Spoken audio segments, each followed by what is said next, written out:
പ്രതിരോധം കടുപ്പിച്ച് നിർണായക നീക്കങ്ങൾ നടത്തുന്ന അമേരിക്കൻ പ്രസിഡന്റ് ഡൊണാൾഡ് ട്രംപിന് ചുട്ട മറുപടി കൊടുത്തിരിക്കുകയാണ് ഇറാൻ. രാജ്യം യുറേനിയം സമ്പുഷ്ടീകരണം ഒരിക്കലും അവസാനിപ്പിക്കില്ലെന്ന് ഇറാൻ വിദേശകാര്യമന്ത്രി അബ്ബാസ് അരാഗ്ചി തുറന്നടിച്ചു. ഇറാന്റെ പരിസര പ്രദേശങ്ങളെ വലയം ചെയ്ത് ശക്തമായി കൊണ്ടിരിക്കുന്ന യുഎസിന്റെ സൈനിക സാന്നിധ്യത്തെ തെല്ലുപോലും ഭയപ്പെടുന്നില്ലെന്നും അദ്ദേഹം കൂട്ടിച്ചേർക്കുന്നുണ്ട്. അമേരിക്കയെ ഇറാന് വിശ്വാസമില്ലെന്നും പുതുക്കിയ ആണവ ഉടമ്പടികൾ ഗൗരവപൂർണമായ നിലപാടാണോ യുഎസിനുള്ളതെന്നും അരാഗ്ചി ചോദിക്കുന്നുണ്ട്.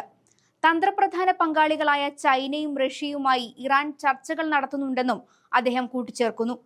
രാജ്യത്തെ പ്രവർത്തനങ്ങൾ എങ്ങനെ വേണമെന്ന് നിശ്ചയിക്കാനുള്ള അവകാശം മറ്റാർക്കുമല്ല, നമുക്കാണുള്ളത് എന്ന് അരാഗ്ചി പറയുമ്പോൾ ട്രംപിന്റെ വിറപ്പിക്കലൊന്നും ഇറാനെ ഏൽക്കുന്നില്ലെന്ന് ഉറപ്പിച്ചു പറയാനാകും. അമേരിക്കയുടെ വിമാനവാഹിനി കപ്പൽ USS അബ്രഹാം ലിങ്കനെ പരാമർശിച്ച് അമേരിക്കയെ ഭയമില്ലെന്നും അദ്ദേഹം പറയുന്നുണ്ട്.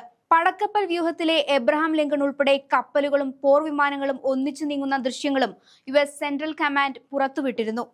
ഹോർമുസ് കടലിൽ ഇറാൻ തങ്ങളുടെ 40 അതിവേഗ ബോട്ടുകൾ വിന്യസിച്ചിരുന്നു. IRGCയെ ഉദ്ധരിച്ചാണ് ഈ റിപ്പോർട്ടുകൾ പുറത്തുവന്നത്. കഴിഞ്ഞ കൊല്ലം ജൂൺ മാസത്തിൽ 12 ദിവസം നീണ്ടുനിന്ന ഇറാൻ ഇസ്രായേൽ യുദ്ധത്തിന് പിന്നാലെ ഇക്കഴിഞ്ഞ വെള്ളിയാഴ്ചയാണ് US ഇറാൻ ചർച്ചകൾ ഒമാനിൽ പുനരാരംഭിച്ചത്. നിലവിൽ ആണവ പദ്ധതിയുമായി ബന്ധപ്പെട്ട നിലപാടുകൾ കൈക്കൊള്ളുന്നതിന് പകരമായി US തങ്ങൾക്കുമേൽ ഏർപ്പെടുത്തിയിട്ടുള്ള സാമ്പത്തിക ഉപരോധം പിൻവലിക്കണമെന്നാണ് ഇറാന്റെ ആവശ്യം. ചർച്ച നടന്ന 2 ദിവസത്തിനു ശേഷമാണ് അരാഗ്ചിയുടെ പ്രതികരണമെന്നത് ശ്രദ്ധേയമാണ്. ഇറാൻ ബന്ധം ആരോപിച്ച് കമ്പനികൾക്കും വ്യക്തികൾക്കും മേൽ ഉപരോധം അമേരിക്ക ചുമത്തിയിരുന്നു. 2 വ്യക്തികൾ, 15 കമ്പനികൾ, 14 കപ്പലുകൾ എന്നിവയ്ക്കാണ് ഉപരോധം. ഇറാന് വേണ്ടി ഇന്ധനക്കടത്ത് നടത്തിയെന്ന് ആരോപിച്ചായിരുന്നു നടപടി.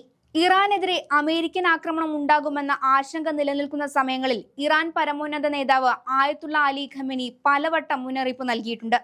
അമേരിക്ക ഒരു യുദ്ധം ആരംഭിച്ചാൽ ഇത് മിഡിൽ ഈസ്റ്റിലുടനീളം വ്യാപിക്കുകയും നിയന്ത്രിക്കാൻ കഴിയാത്ത വലിയ സംഘർഷമായി മാറുകയും ചെയ്യുമെന്നാണ് അദ്ദേഹം ആവർത്തിച്ചു പറഞ്ഞത്.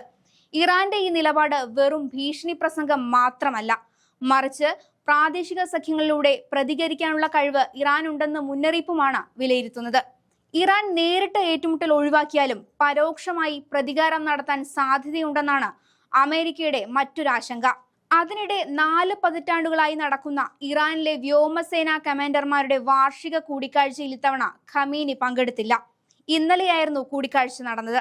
ഖമേനി ഈ നിർണായക ചർച്ചയിൽ നിന്ന് വിട്ടുനിൽക്കുമ്പോൾ അമേരിക്കയുടെ കണക്കുകൂട്ടലുകളെ തകിടം മറയ്ക്കുന്ന നീക്കങ്ങളായിരിക്കും ഇറാനിൽ നടപ്പിൽ വരുത്തുകയെന്നാണ് വിലയിരുത്തൽ.